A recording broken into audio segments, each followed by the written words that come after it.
Chart number 7, man. Let me give a brief word of the day, food for thought.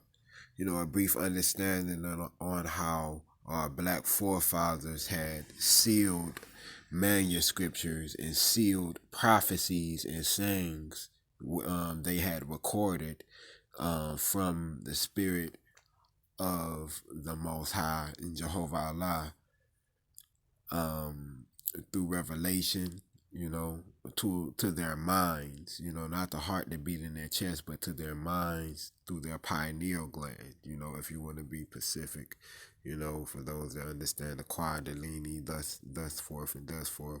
So the Most High came to these black men and wrote down the prophecy according to what they were seeing, according to the Torah of Moses, the gospel of Jesus Christ, and according to the other testimony that Prophet Muhammad sallallahu, peace be upon him, had gave just before this point, that we can read also.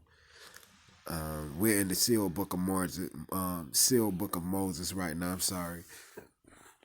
And right now, this is 24th. Let me see what chapter we in. So we in the words of Moroni right now, so this is just like a prefix in the beginning of the book, but this is translated off of the plate stones, and this time frame of the person that's writing these stones is, you could say, from the time of when we was Moors up until the Olmec Empire, or I would say the ancient Americas, Aztec Mayans, so these people of Moroni and Lehigh and Mormon, these were black Indians who had migrated from Chad, Africa, and who had migrated from South America up into Mexico, known as the Aztecs and the Mayans. So from Chad, Africa, they had came from Jerusalem in 609 BC.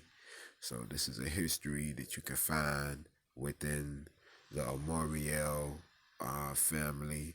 And this is a history that goes to Ephraim and the covenant that was made with Ephraim through Jacob, being known as the hidden ones, and who was going to preserve the ancient records and the ancient prophecy in its formal order in which things were going to happen that were sealed on these plates. So we in the words of Moroni, and we're going to go to verse 24, and I'm just going to read verse 24. It's going to say everything it needs to say. So verse 24, I, Moroni, I gave continually in writing and compiling the words given to me by my father Mormon. It was then, when my father was 65 years old, that he found himself tired to pursue his record. For how much his hands have lost the vitality and the fingers the sensitivity to carve the characters in the metal sheets. And at night, under the light of the lamp, his eyes weakened with the reflection of the plates. So right here, Moroni is giving a description of how, it was so hard for Mormon to write down and seal a lot more things he would have in the situation that he was carving them on plates.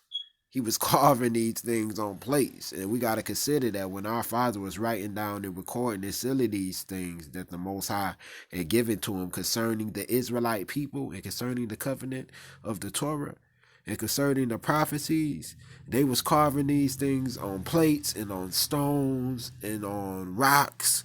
So it took a long time to say a lot of the stuff the Most High was saying, you know what I'm saying? So let's keep reading. We got to consider that. This is what we get out of reading the manuscripts, the scriptures in general as a whole, whether it be Quran, Bible. We have to understand and read in context. Okay, so it was then that my father, Mormon, decided to hide the records on Mount Kumara,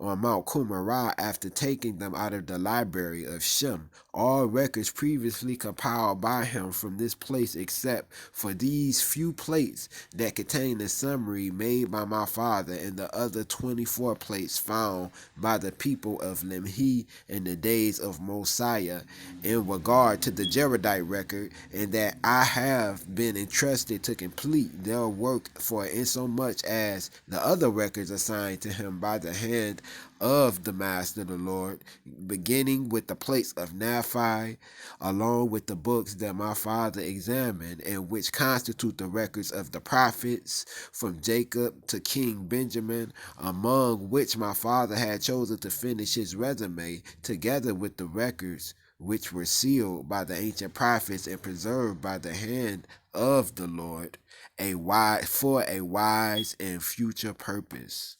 So, as we can see, all of these scriptures are going to talk about the same thing, because it was our same foreparents and forefathers that wrote the scriptures, which were the Israelites. Whether they was born during this time of the Greeks, when we was called the Maccabees, or whether they were during the time of David, Gad the seer, Nathan. All of these folks wrote books. Even if you want to come up to the 6th century during Prophet Muhammad, after the Byzantine Empire, after Constantine, after the Romans, after Jesus time, you talk about Prophet Muhammad time after that, So that's when the gospel was reinserted from the seed of Ishmael.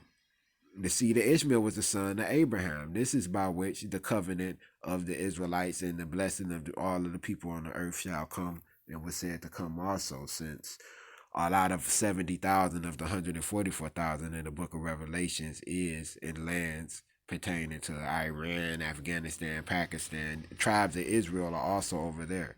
So it's going to be 70,000 that come over there. It's going to be the other 1,000, or the 144,000, going to come from over here in the Americas. So, at 144,000. So, this is a brief summary on what is Jashar doing, pilgrimage into Mount Zion. It's a prophecy. And we're in the midst of this prophecy. So within this prophecy, I'm one to show you in Jerusalem, on foot, in person, the scripture and the geographical locations where a lot of these things happen. you know, um, and that's how we rocking, man. It's just shot number 7. I'm gone.